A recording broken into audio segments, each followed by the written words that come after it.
Stock మార్కెట్లో invest చేసి మీ డబ్బులు డబుల్ చేసుకోవాలనుకుంటున్నారా? విజయవాడలో జరిగే సుందరరామిరెడ్డి గారి లైవ్ సెమినార్ కి అటెండ్ అవ్వండి. నమస్తే కళ్యాణ్ గారు. నమస్తే జయ గారు.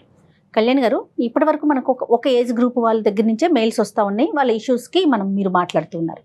ఇప్పుడు కొంచెం పెద్ద ఆయన అనిపించిందండి, ఒక మెయిల్ వచ్చింది. తన కూతురికి సంబంధించిన ఒక అంశం. ఎంత బాధపడుతున్నారంటే అసలు మాటల్లో చెప్పలేకపోతున్నాం, అసలు ఎక్స్ప్రెస్ చేయడానికి కూడా అవ్వని విషయం అనమాట. అది మన దగ్గరికి, మన వేదిక మీదకి తీసుకురావాలని ఆయన కోరుకుంటున్నారు. పెద్ద ఆయన మీరు పర్మిషన్ ఇస్తే నేను కాల్ చేస్తానండి. అయితే మీతో కూడా చాలా మంది పర్సనల్గా మాట్లాడాలనుకుంటున్నారండి. సో డాక్టర్ గారితో మీతో పర్సనల్గా మాట్లాడాలనుకుంటే వాట్సాప్ నెంబర్ కనుక మనం ఇస్తున్న నెంబర్కి కాల్ చేస్తే. హలో, నమస్తే అండి. నమస్తే అండి, నేను జయానండి, అందమైన జీవితం నుంచి కాల్ చేస్తున్నాను. సూర్యప్రకాష్ గారా? సూర్యప్రకాష్ గారండి, సూర్యనారాయణ గారా? నమస్తే అండి. నమస్తే సూర్యనారాయణ గారు. నాతో పాటు డాక్టర్ కళ్యాణ్ చక్రవర్తి గారు ఉన్నారు. ఒక్కసారి మాట్లాడండి. వారికి కూడా నమస్కారం చెప్పండి. అట్లాగే. నమస్తే సూర్యనారాయణ గారు. నమస్కారం సార్. ఏదో కొద్దిగా ఇబ్బందికరంగా చాలా భావోద్రేకంతో ఒక ఈమెయిల్ పెట్టారు. మీరు పెట్టారో ఎవరి చేతన పెట్టించారో తెలియదు, కానీ సమస్య ఏంటో చెప్పండి సూర్యనారాయణ గారు. నమస్కారం డాక్టర్ గారు. నమస్కారం అమ్మా. నా పేరు సూర్యనారాయణ. అయితే నాకు వచ్చిన దారుణమైన కష్టం ఇది ఎవరికి కూడా రాకూడదు. నేను ఎలా మాట్లాడాలో కూడా తెలియని పరిస్థితికి వెళ్ళిపోయాను. ఈ మధ్య నాకు కూడా సరిగా ఒంట్లో బాగుండట్లేదు. దుఃఖాన్ని ఆపుకోలేకపోతున్నానమ్మా. నేను 10 ఏళ్ల క్రితం నా భార్య జబ్బు చేసి చచ్చిపోయింది. పోతూ నా కూతురు చెయ్యి నా చేతులు వేసి పిల్ల జాగ్రత్త అని చెప్పి మరి చనిపోయింది.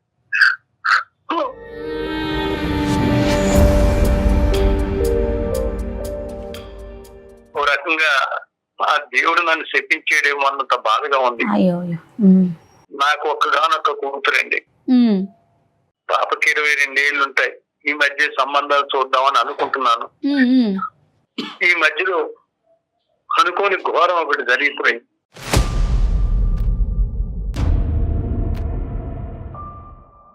ఈ పిల్లలు చూస్తే రోజు నీరసపడిపోతుంది. సరిగా అన్నం తింటం లేదు. ఏమైందమ్మా అంటే ఏమి చెప్పం. ఏం లేదు నాన్న అని నీరసంగా చెప్తుంది. కాలేజీకి అయితే దగ్గరుండి మరీ దింపేవాడిని. సాయంత్రం టైంలో వద్దు నాన్న మీరు రాకండి, ఫ్రెండ్స్ తో వస్తానంటే వద్దమ్మా వద్దు నేను వస్తా, వచ్చి నేను తీసుకెళ్తానని చెప్పి తీసుకొచ్చేవాడిని. 3 సంవత్సరాలు అలాగే చేసి ఇప్పుడు కూడా నన్ను కూడా అంటి పెట్టుకునే ఉండేది. 1 నెల నుంచి నా పిల్లలు రకరకాల మార్పులు చూస్తున్నా. మొహం వాడిపోయింది, ఎప్పుడు నీరసంగానే ఉంటుంది. అన్న సరిగా తినడం లేదు. ఏమైందమ్మా అంటే ఏమీ లేదు నాన్న అని ఏమీ చెప్పట్లేదు. ఒకరోజు గట్టిగా నిలదీసి అడిగాను, ఏం జరిగింది తల్లి చెప్పమ్మా అంటే ఏడుస్తూ కూర్చుంది.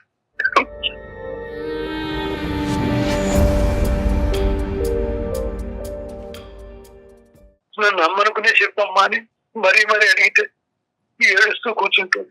ఇంకెలా లాభం లేదని పాప పడుకున్న సమయంలో దాని పుస్తకాలు, బ్యాగులు అన్ని వెతికి చూసాను. ఒక సర్టిఫికెట్ మాత్రం దాని పేరు మీద బయటకు వచ్చినప్పుడు అది అబార్షన్ జరిగింది.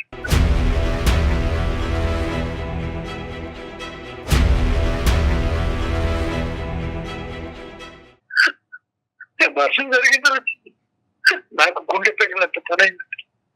డాక్టర్ గారు, ఇలాంటి కష్టాలు ఎవరికి? నేనెంతో కష్టపడి పెంచుకున్న కూతురు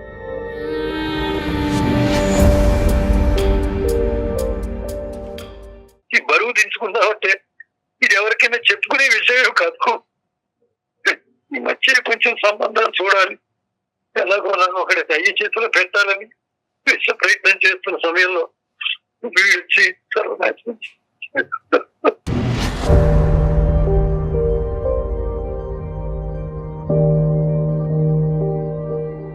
ఏం చేస్తుందండి పాప?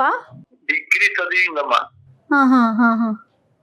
పాపకి అంటే సూర్యనారాయణ గారు, మీరు ఆల్రెడీ చాలా ఆవేదనలో ఉన్నారు. పాప అవును జీవితంలో ఇంతకు ముందు ఎప్పుడైనా ప్రేమించటం ఇలాంటి సంఘటనలు ఎప్పుడైనా జరిగినాయా, లేదంటే ఇలాంటి అంశం వినటం ఇదే ఫస్ట్ టైమా మీ జీవితంలో? నా జీవితంలో ఇదే ఫస్ట్ టైం సార్. ఇదే ఫస్ట్ టైం. ఏమని చెప్పిందండి పాప? ఏమని చెప్పింది? ఎలా మోసపోయిందంట? ఈ సోకాల్డ్ ఎదవులు ఎవరైతే ఉన్నారో వాళ్ళ ఉచ్చులో ఈ అమ్మాయి ఎలా చిక్కుకుంది? ఏమని చెప్పిందా? ఏమైనా వివరాలన్నా చెప్పిందా అమ్మాయి ఇప్పటికైనా? గట్టిగా అడిగితే చెప్పింది డాక్టర్ గారు. ఉమ్, అయితే ఈ తెలిసి తెలియని వయసు, అది కాక ఈ ఎవరో పోకిరి వెధవలు, రౌడీలు ప్రేమ ప్రేమ అంటూ వెనకాల పడ్డారు. ఉమ్, ఉమ్. ఆ పిల్ల ఆ మాటలు నమ్మేసింది. మాయ మాటలు నమ్మి ఇంతవరకు తెచ్చుకుంది. అయ్యో, బాధపడకండి అండి.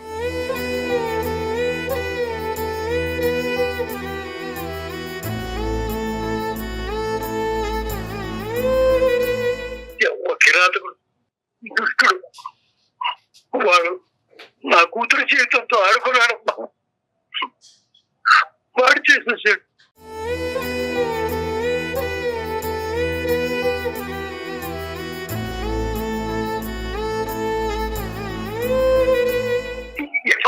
వరకు తెచ్చుకుంటే ఈ పిల్లకి పెళ్లి చేయాలా, నాకు వేరే వాడి జీవితంలోకి ఎలా చెప్తాం?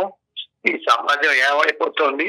ఇలా ఉంటే ఈ కుర్రవాళ్ళు కానీ ఆడవాళ్ళు కానీ ఈ పిల్లలకి తల్లిదండ్రులు కనిపెట్టుకుని ఉండాలి అంటే తల్లి లేని పిల్ల కదా అని నేను కొంచెం ఊరుకున్నాను. కానీ ఏమీ తెలియని వయసు ఇంత దారుణం జరుగుతుంది ఊహించలేదు. అయ్యో సున్నాను గారు,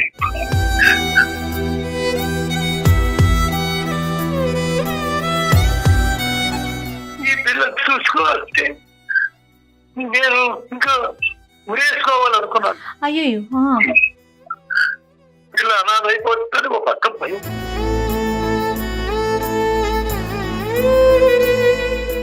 జీవితం ఎక్కిపోతుందో ఏమిటో అర్థం కావట్లేదు.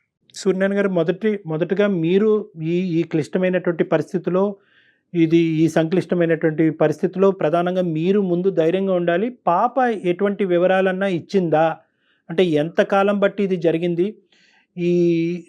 ఇలాగా శారీరకంగా కలవటానికి ఇది బలాత్కారమా, లేదంటే ఇరువైపులా ఒక అంగీకారమా? మోసపోయిందా? ఏం జరిగింది? ఇలాంటి అంశాలు ఏమన్నా కొద్దిగా మాకు వివరణ చెప్పగలరా, మీకు అభ్యంతరం లేకపోతే? అదే డాక్టర్ గారు, ముందు ఒక 6 నెలల ముందు నుంచి ఏదో ఉద్యోగ ప్రయత్నాలు చేస్తోందేమో, అటు ఇటు వెళ్తోందని నేను అనుకున్నాను. అదే ఇంకా మనం కూడా ఏదైనా చెయ్యాలి అనుకున్న సమయంలో ఈ పోకిరి విధవులు ఎవరు తగిలేరో తెలియదు. ఎవరో ఇప్పటికీ నాకు తెలియదు. వాడు మీకు ఇప్పటికీ తెలీదా? నాకు తెలియదు. అంటే ఆ కాలనీ వాడా, కాలేజ్ వాడా, ఆఫీస్ వాడా, ఎంతో కొంత తెలిసి ఉంటుందిగా మీకు? ఈ కాలనీలో దూరం అయ్యిండి ఉండొచ్చు, లేదా వేరే ప్లేస్ నుంచి అయినా వచ్చి ఉండొచ్చు. వాళ్ళు ఈ పిల్ల వెనకాల పడుతున్నారని చెప్పి చెప్పింది నాకు. రోజు వస్తున్నారు కాలేజీ దగ్గరికి వెళ్ళేప్పటికి జాబ్స్ కి అటు అని వెళ్తుంటే వెంట పడుతున్నాడు అని చెప్పింది. వెంట పడుతుంటే ఇప్పుడు చెప్పింది. అప్పుడు చెప్పుంటుంటే నేను వెనకాల ఉండేవాడిని, ఏదైనా మాట్లాడేవాడిని. ఇప్పుడు ఏమి చేయలేని పరిస్థితి. అసలు ఏం చేయాలో అర్థం అన్నటువంటి.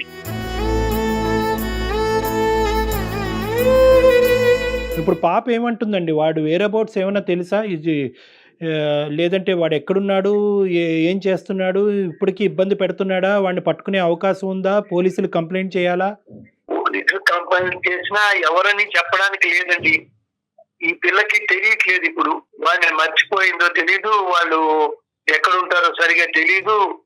ఏదో బైక్ మీద వచ్చేవాడని బాగా ఫాలో అవుతున్నాడు. అమ్మాయి ఏం చెప్పట్లేదు, నానంటే భయము, మనం ఇన్ హౌస్ కౌన్సిలింగ్ చేసి చెప్పండి. ఏదైనా మత్తు మంది కలిపేసి ఏదో చేసి ఉంటాడని చెప్పి నాకు కొంచెం అనుమానంగా ఉంది. అయితే అలాగే చెప్పింది పాప కూడా. ఇక్కడ సినిమాకి తీసుకెళ్లారన్నారు. తర్వాత నుంచి ఏదో గెస్ట్ ఎక్కడికి వెళ్ళారో తెలియదు. నేనే మోసపోయా తప్ప ఇక్కడ ఎవరికి ఏమీ లేదు.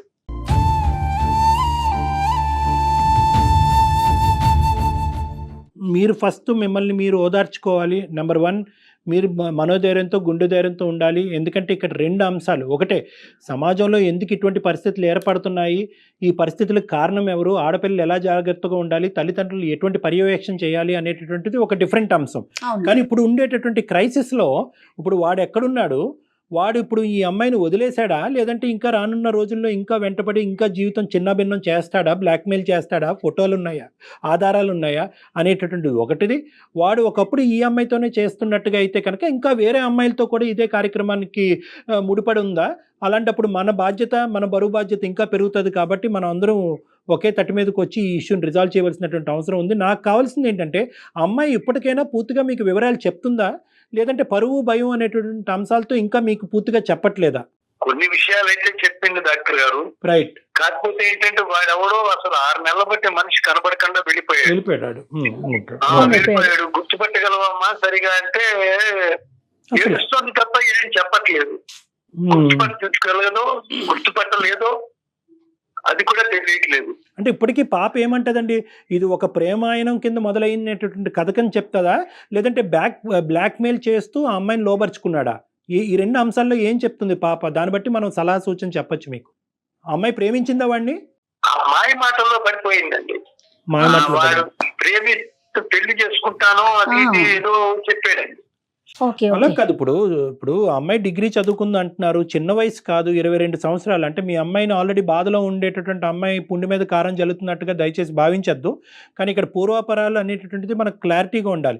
అమ్మాయి అంత చదువుకున్నటువంటి అవగాహన ఉండేటటువంటి అమ్మాయి ఇలాంటి ఉచ్చులు ఎలా చిక్కుకుంది? ఈ రోజు కాకపోతే రేపు ఆ పరిస్థితుల నుంచి మాయమైపోయేటటువంటి ఒక వ్యక్తిని కాలేజ్ మేటు కాదంటున్నాడు, స్కూల్ మేటు కాదంటున్నారు, ఆఫీస్ మేటు కాదంటున్నారు, ఆ కాలనీలో ఉండనట్టుగా కనిపించే ఒక వ్యక్తి అంటున్నారు. అలాంటి వ్యక్తితో అసలు ఎలా స్నేహం చేసింది? ఇప్పుడు అమ్మాయి వయసు 22 సంవత్సరాలు, చదువుకున్నటువంటి అమ్మాయి, ఇంతకుముందు సంఘటన లేదు, ఎంత తల్లి లేనటువంటి పిల్ల అయినా కూడా మీరు జాగ్రత్తగా పెంచారు. సో దీన్ని ఈ అమ్మాయి ఆకర్షణ, ప్రేమ అనే కేటగిరీ కింద అనుకోవచ్చా, లేదంటే వాడు ఏదో ఉచ్చు బిగించాడా ఈ అమ్మాయి చుట్టూరు, అంటే బ్లాక్మెయిల్ చేసేటటువంటి ప్రయత్నమా? మీకేమనిపిస్తుంది? వాడు బాగా అట్రాక్ట్ చేసాడండి, చాలా ఆకర్షించేసాడు. డ్రెస్సులు వేసుకోవడమే కానీ ఆ బంగారం వేసుకోవడం, కొత్త కొత్త బళ్ళు తేవడం, ఇవన్నీ తీసుకొచ్చేవాడు, అడిగిందల్లా ఇచ్చేవాడు అని చెప్పేసి ఇంకా మాయ మాటలు నిజంగా నమ్మేసింది. చెప్పండి. నమ్మడం మూలాన ఇంకా వాడు ఆ ఛాన్స్ తీసుకోవాల్సినాడు. సమాజంలో ఉన్న కుర్రాళ్ళు ఎలా ఉన్నారంటే ఇప్పుడు వాళ్ళు అమ్మాయిని పడగొట్టడానికి రకరకాల విన్యాసాలు చేస్తారు. నువ్వు లేకపోతే నేను లేను, అలా చూస్తున్నావు, పాయిజన్ మింగేస్తాను, ఇటువంటివన్నీ ఏదో చెప్తుంటారు వాళ్ళకి. వీడు నిజంగా చేస్తాడేమో అనుకుని వాళ్ళ మీకు వస్తున్న భయం కొద్దీ వాళ్ళు చెప్పినట్టు వీడు వింటారు. తల్లి లేకపోవడం మూలన ఏమైందంటే ఇక్కడ నేను నాకు అన్ని విషయాలు చెప్పడానికి లేదు, నాకే ఏమీ తెలియదని అనుకునేటువంటి ఆ కుర్రాడు వాడి మాయ మాటలో పడిపోయింది. నేను అప్పటికి చెప్పాను, చూడమ్మా కాళ్ళు 2 పట్టుకుంటాను, ఎలా కనీసం వాడు ఎక్కడ చెప్పమ్మా, 6 నెలల బట్టి కనబట్టలేదు నాన్న, ఏం చేయలేదు. ఇప్పుడు సూర్యనారాయణ గారు ఇప్పుడు మరీ అంత కనిపించకపోయేటటువంటి పరిస్థితి ఏమి ఉండదు. ఎందుకంటే ఇది చాలా పెద్ద అంశం. ఎందుకంటే 2 విధాలుగా, ఒకటి ఏంటంటే వీడు మళ్ళీ మీ అమ్మాయి జీవితంలో ప్రవేశిస్తాడా, మళ్ళీ ఈ అమ్మాయిని రేపొద్దున ఇబ్బంది పెడతాడా? ఇప్పుడు జరిగినటువంటి దాన్ని మనం ఏం తిరిగి రాయలేము. అది నెంబర్ 1. నెంబర్ 2 ఏంటంటే కనుక వీడు ఇక్కడితో అవుతాడా, వేరే అమ్మాయిల జీవితంతో కూడా ఆడుకుంటాడా? ఆ సామాజిక బాధ్యత కూడా మన మీద ఉంది. కాబట్టి మనం ఖచ్చితంగా ఆ అమ్మాయికి 3 అంశాలతో ఆ అమ్మాయి కౌన్సిలింగ్ అనేటటువంటిది ఏర్పాటు చేయాలి. ఏంటంటే 1 పూర్తిగా పూర్వపరాలు తెలుసుకోవటం, 2 వాడు వేరే అబౌట్స్, 3 ఏంటంటే కనుక వాడి కథ ఏంటి, ఎలా మొదలైంది, ఎలా కొనసాగింది అనేది కూడా తెలుసుకోవాలి. 4వది దీన్ని కంప్లీట్గా ఎలా ఒక క్లోజర్కి తీసుకురావాలి. చాలా ఇంపార్టెంట్. ఇక్కడ లీగల్ హెల్ప్, పోలీస్ హెల్ప్ అనేటటువంటిది చిన్నగా చూడొద్దు దయచేసి మీలాంటి వాళ్ళు. ఎందుకంటే మనందరికీ అంతు చెక్కినటువంటి ఈ ప్రశ్నలకి సమాధానం చాలా వరకు వ్యవస్థ చెప్తుంది. వ్యవస్థ అంత భయంకరంగా ఏం మారిపోలేదు. అంత చెప్పుకుంటే కనుక బహుశా అది డప్పు వాయించి 10 మందికి చెప్తారు అనేటటువంటి భావోద్రేకంలో తల్లిదండ్రులు ఉండవలసినటువంటి అవసరం లేదు. ఎక్కడ గోప్యంగా పెట్టాలి, ఎక్కడ కాన్ఫిడెన్షియల్గా పెట్టాలి అనేది పోలీస్ శాఖకు తెలుసు, లీగల్ వ్యవస్థకు కూడా తెలుసు. కాబట్టి మీరిద్దరూ ఏంటంటే మీ ఇద్దరి మధ్యనే అంశము, మీ ఇద్దరి మీదే ఆ అమ్మాయి చెప్పక మీకు ఒక అంశం చెప్పింది కాబట్టి దానికి మీరే సొల్యూషన్ ఎతకాలి అనేటటువంటి క్లోజ్డ్ ఎన్విరాన్మెంట్లో దయచేసి ఫస్ట్ ఉండొద్దు అన్నది నా విజ్ఞప్తి. అదే సార్, నేను అప్పటికి పిల్లని మరీ అడిగాను, వీడు నా కూతురు జరిగినట్టుగా అన్యాయం వేరే వాళ్ళకి చేస్తున్నాడేమో, అతని బ్రెయిన్ కి సరిపోదు. వాడు దొరికితే డిపార్ట్మెంట్ ఏదో కాళ్ళు పట్టుకుని వేలు పట్టుకుని బతిలాడి పెళ్లి చేద్దాం అనుకుంటున్నాను. కానీ ఈ పిల్ల చేసిన పనికి అసలు ఏం చెయ్యాలో నేను అసలు ఏం మాట్లాడాలో అర్థం అన్నటువంటి.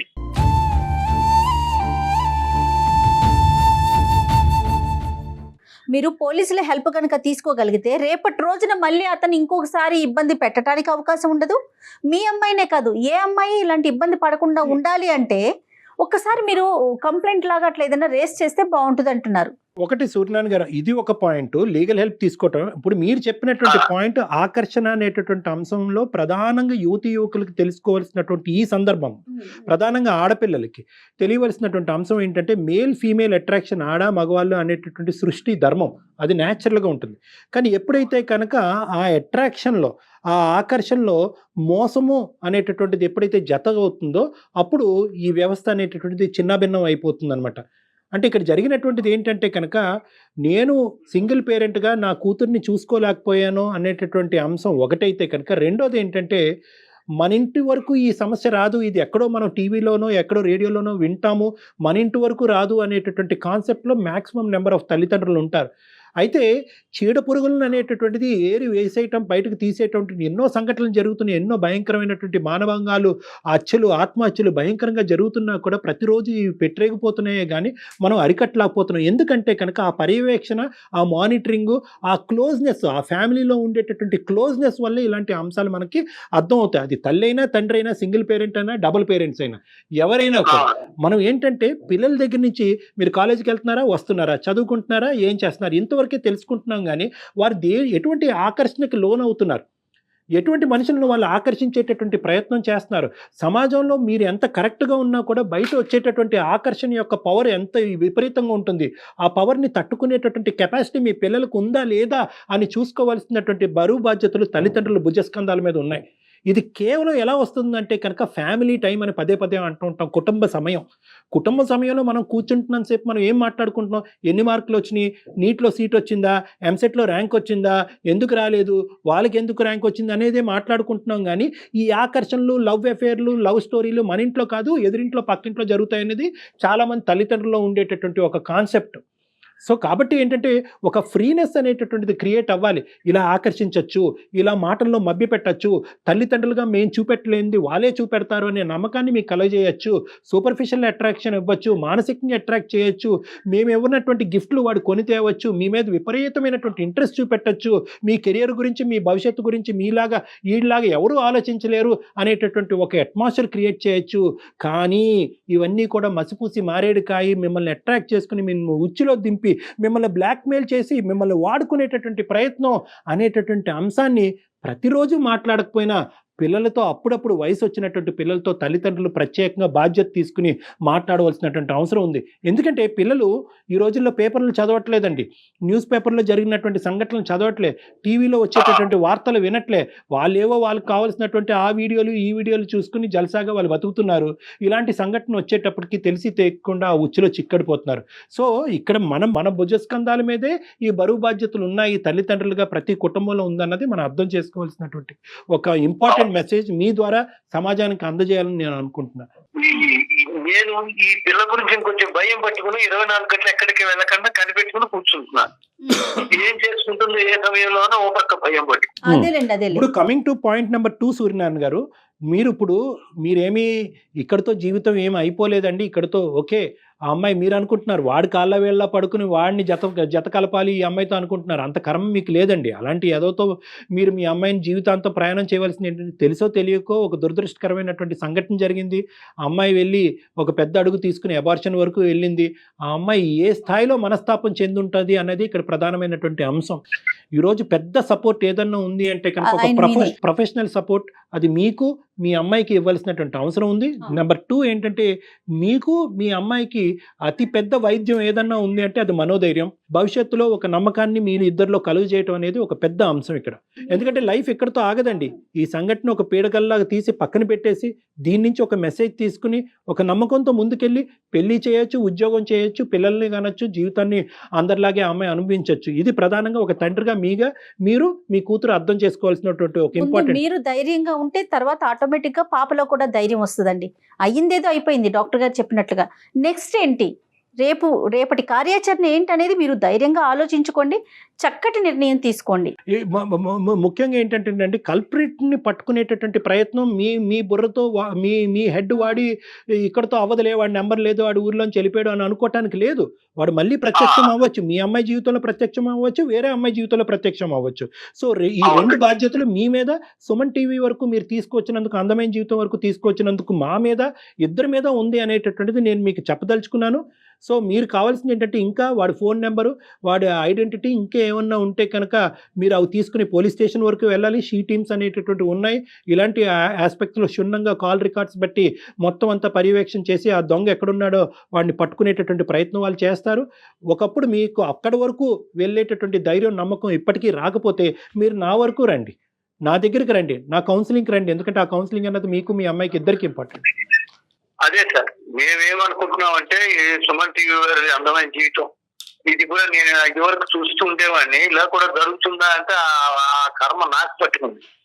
ఇలా కొన్ని జరుగుతున్నాయంటే ఈ విషయాలు ఎవరెవరో జీవితాలు కూడా ఎలా ఉంటే మన జాగ్రత్తగా చూసుకోవాలి ఆడపిల్లల్ని అని నేను అనుకుంటుంటే, ఈ పిల్లకి ఈ మాట్లాడుకోవడానికి చిన్న సెల్లే ఉండేది, అటువంటిది ఒక పెద్ద సెల్ తీసుకొచ్చి ఇచ్చాడు వాడు. అప్పుడు నాకు కొంచెం అనుమానం వచ్చింది, ఎక్కడ తీసుకొచ్చామమ్మా, ఎక్కడ కొన్నాం అది అంటే చెప్పకుండా ఉంది. అదే స్కూల్ ఇచ్చారు, కాలేజీ వాళ్ళు ఇచ్చారు, అదేదో చెప్పి సరే ఊరుకున్నా. చూస్తే వాడు ఇంత పని చేసి వెళ్ళిపోయాడు, ఏం చేయాలో ఏమిటో ఏం అర్థం అవట్లేదు కరెక్ట్గా. సరే, అందు గురించి నేను చెప్పేది ఏంటంటే వదిలేయాలా? మీకు ఇది మీరు ఎప్పుడు కని విని ఎరగినటువంటి అనుభవం కాబట్టి ఫస్ట్ ఆఫ్ ఆల్ మీకు మీ అమ్మాయికి సపోర్ట్ కావాలి. మీ అమ్మాయి భయంకరమైనటువంటి డిప్రెషన్లో ఉంది. ఆ అమ్మాయిని కంటికి రెప్పలాగా చూసుకోవాల్సినటువంటి బాధ్యత మీది. ఈ సంఘటన ఒక ఎత్తు అయితే కనుక ఈ డిప్రెషన్లోంచి బయటకు తీసుకొచ్చి ఆ అమ్మాయి ఎటువంటి అఘాయిత్యానికి పాల్పడకుండా చూసుకోవాల్సిన బాధ్యత మీ మీద ఉంది. కాబట్టి ఇమీడియట్గా మీరు ప్రొఫెషనల్ హెల్ప్కి రండి, నా దగ్గరికి రండి. నేను మీకు సరైనటువంటి సలహా, సూచన, మనోధైర్యాన్ని మీ ఇద్దరిలో నింపేటటువంటి ప్రయత్నం నేను చేస్తాను. నా నెంబరు మన స్క్రీన్ మీద కనిపిస్తూ ఉంటుంది, లేకుంటే మీది నా దగ్గర ఉంది కదండి, నేను కాల్ చేస్తాను. ముందు మీరు ధైర్యంగా ఉండండి, మీరు దాంట్లో నుంచి బయటపడండి ముందు. అలాగే మేడం. రైట్ అండి. నేను డాక్టర్ గారిని, మా కూతుర్ని, మీ ఇద్దరం కలిసి వస్తాం. తప్పకుండా ముందు అసలు చేయాల్సిన పని అది. అది కొంచెం కౌన్సిలింగ్ ఇవ్వండి ఇవ్వాలి. మమ్మల్ని నమ్మి మా వరకు వచ్చినందుకు చాలా ధన్యవాదాలు సూర్యనారాయణ గారు. మీలాంటి వాళ్ళు మా సహాయ సహకారాలు తీసుకున్నందుకు ఆల్ ద బెస్ట్ అండి. అమ్మాయిని జాగ్రత్తగా చూసుకోండి. నమస్తే సార్. థ్యాంక్ యూ సూర్యనారాయణ గారు. మీరు నాతో మాట్లాడినందుకు మేడం గారికి మీకు ధన్యవాదాలు. సంతోషం అండి. కొంచెం ధైర్యంగా ఉంటున్నాను. రైట్, నమస్తే అండి.